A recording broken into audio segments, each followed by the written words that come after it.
I'm going to try to show you how to remove your multi-function headlight switch assembly. I believe it's part of the clock spring on this 98 Subaru Legacy. What we're going to want to do is take off these panels, this little steering wheel cover. Probably going to want to take this panel off to get that off. Steering wheel. So I'm going to kind of break it down step by step and hopefully make a clear video of how to get it off yourself. Alright, starting with the lower cover, there's one Phillips screw here, another screw there. We're going to take that off, and on the steering wheel cover there's 4 right here.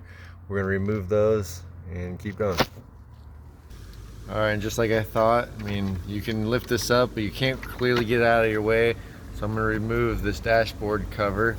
There's a screw on the left lower corner, the right lower corner, and you're going to have 2 right here. And I like these little stubby Phillips heads. So I'm going to remove that, pull that off, and keep going. Alright, now that that was out of my way, I had to unplug this and those 2 other sensors over there to get that out of the way. I lift it up. So now what I'm going to want to do is come down here on the steering column. I want to remove this metal shield. I believe it's just 4 more Phillips screws. 2 here and 2 here. And then we're going to want to disconnect the wiring from this switch assembly. It's going to run all the way down here and disconnect that, and then we're going to want to remove the steering wheel. So I'm going to remove this, and I'll show you what connectors they are, and we'll remove those. Alright, we have that shield off, and I'm going to follow this big clump of wires. And it goes to this little clip right here and runs down. I'm going to follow those and disconnect them. It looks like it's going to be a total of 1, 2, 3, 4, maybe 5 wires. And a little trick you could do too is if you already have the part, you can just inspect the part you're about to put on it and see what those wires look like. So here's a quick view of the new piece we're going to be putting on. And these are the wires you're going to want to go down to and disconnect. Yep, looks like there is 5 of them. So you're going to have a connector like this, another connector like this, another one like that. This is the lighting switch connector. And then you're going to have this yellow airbag connector. And a side note, whenever you're messing with your airbag system, you're always going to want to disconnect your battery and kind of let it sit for maybe 3 to 5 minutes, let that stuff discharge just for safety measures. I've already done that and I'm going to proceed. Alright, and then coming up to the steering wheel, there's a little window right here. You see it? Little star hex bolt. I believe you're going to want to remove that. Then there's another one on the right hand side, right there. And the socket you're going to want is a T30. You want to put that right in there. We'll remove that, and hopefully this airbag thing will come off. Disconnect it and keep going.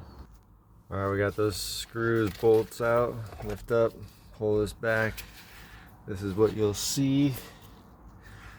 I'm going to disconnect it from here and here and get this out of my way, and then we'll work on getting the steering wheel off here. I'm going to correct myself. I'm actually going to remove it from here and there, and this wire harness is going to stick with the clock spring.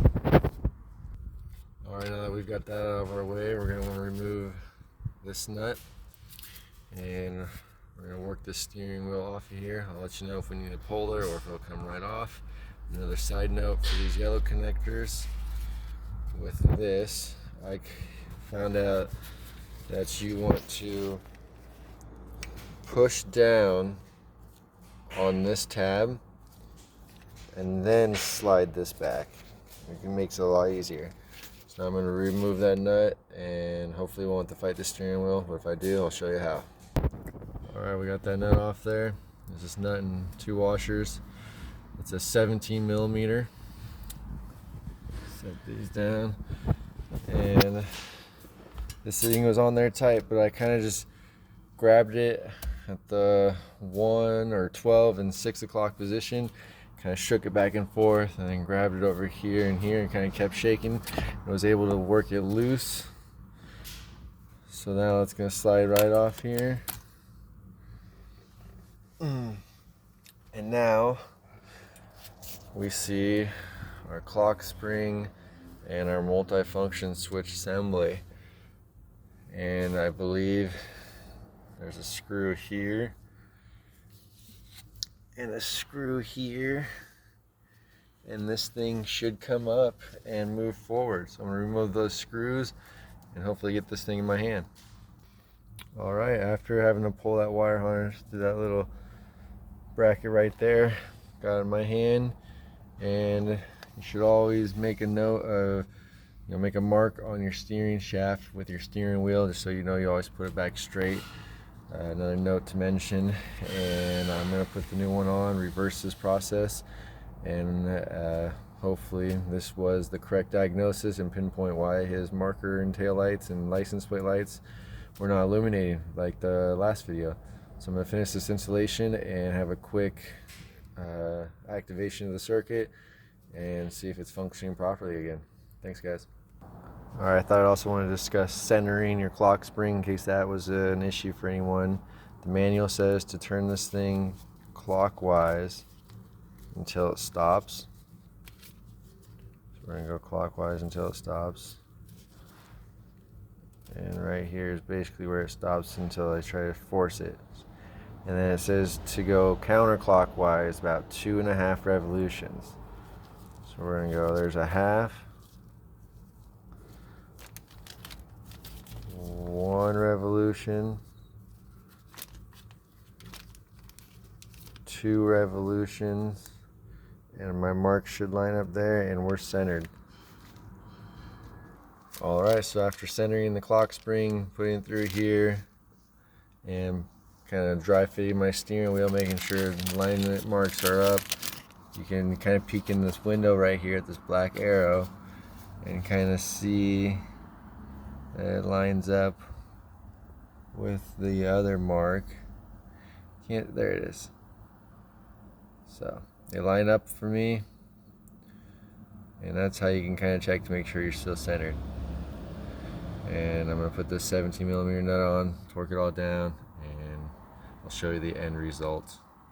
Alright, we're all back together. Now the moment of the truth is to see if we have tail lights, marker lights, and license plate lights now. Turn the dash on, headlight switch on, we got headlights. Looks like we have marker lights, and we have tail lights and license plate lights. So tail light failure was due to bad light switch in the combination switch assembly. Hopefully you guys feel like you can tackle this job yourself and get it done. And if you'd like, subscribe and like to the page.